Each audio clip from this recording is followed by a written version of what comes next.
আলহামদুলিল্লাহ।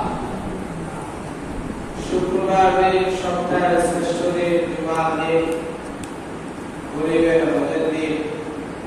রব্বে কারীম আমাদেরকে সকল ধরনের কাজ থেকে ফারিগ করে আল্লাহ আমাদেরকে সকল জিনিস থেকে মুক্ত রেখে আল্লাহর হুকুম আদায় করার জন্য আল্লাহ আমাদেরকে আল্লাহর ঘরে নিয়ে এসেছেন। এই জন্য রব্বে কারীমের দরবারে আরেকবার শুকরিয়া আদায় করি আলহামদুলিল্লাহ। রব্বে কারীমের দরবারে শুকরিয়া আদায় করি আল্লাহ পাক রব্বুল আলামিন নিয়ামত বাড়িয়ে দেন।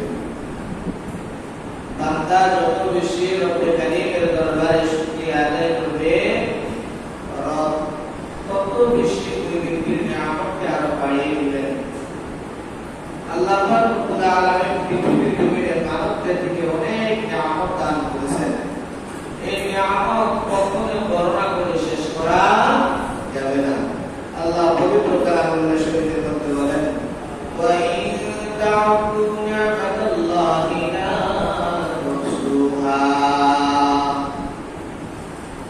যদি তোমরা আল্লাহ তাআলার নিয়ামত সম্পর্কে বর্ণনা করতে চাও, বরং তা কখনো বর্ণনা করে তোমরা শেষ করতে পারবে না।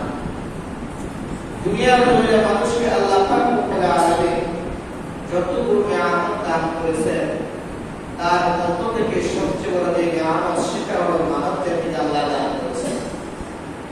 মানব জাতির মধ্যে আল্লাহ পাক রব্বুল আলামিন, মানব জাতির দেহের মধ্যে আল্লাহ পাক রব্বুল আলামিন অনেকগুলো নিয়ামত দান করেছেন।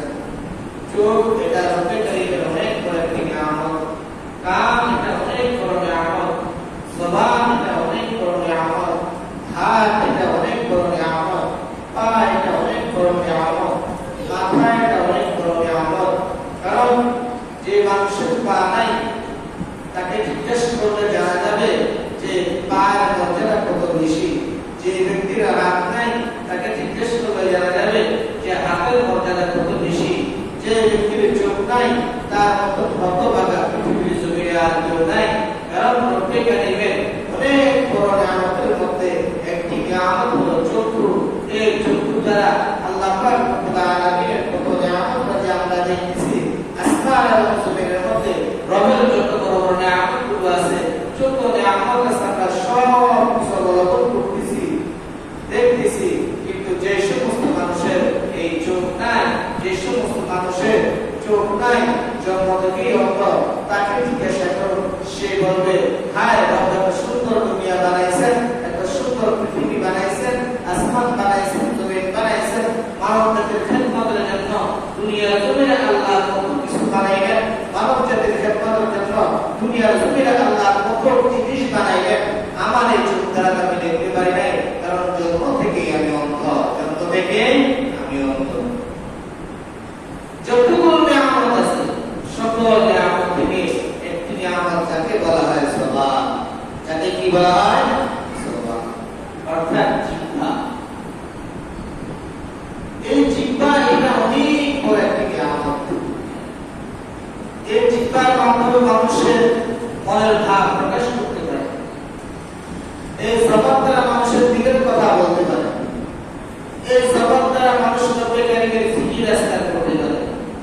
এই জবান দ্বারা রব্বে কারীমের প্রশংসা, নিয়ামত রাজি সব কিছু শুকরিয়া আদায় করতে পারে। এই জবান দ্বারা বান্দা রব্বে কারীমের যত নিয়ামত রাজি আছে সব কিছু লক্ষণ করতে পারে। কিন্তু এই জবান এমন একটি জিনিস, এটাকে হেফাজত যদি করি, তার রাসূলুল্লাহ সাল্লাল্লাহু আলাইহি ওয়াসাল্লাম বলেন, ওই ব্যক্তির জান্নাতে যাওয়ার জিম্মাদার আগে নিয়ে নিবেন। সুবহানাল্লাহ। রাসূলুল্লাহ সাল্লাল্লাহু আলাইহি ওয়াসাল্লাম হাদিসের মধ্যে বলেন, মাইয়াত্তাকি মা বাইনা লাহইহি ওয়া মা বাইনা লিগাইহি আদখালাহুল জান্নাহ। আল্লাহ সাল্লাল্লাহু আলাইহি ওয়াসাল্লাম হাদিসের মধ্যে বলেন, যে ব্যক্তি আমার জন্য তার দুই চোয়ালের মাঝখান অর্থাৎ জবান এবং দুই জানের মাঝখান অর্থাৎ লজ্জাস্থান, যে ব্যক্তি হেফাজতের জিম্মাদারি নেবে, আমি রাসূল তাকে জান্নাতে দেওয়ার জন্য জিম্মাদারি আমি নিয়ে নিলাম। সুবহানাল্লাহ। এই জবান দ্বারা মানুষ, এই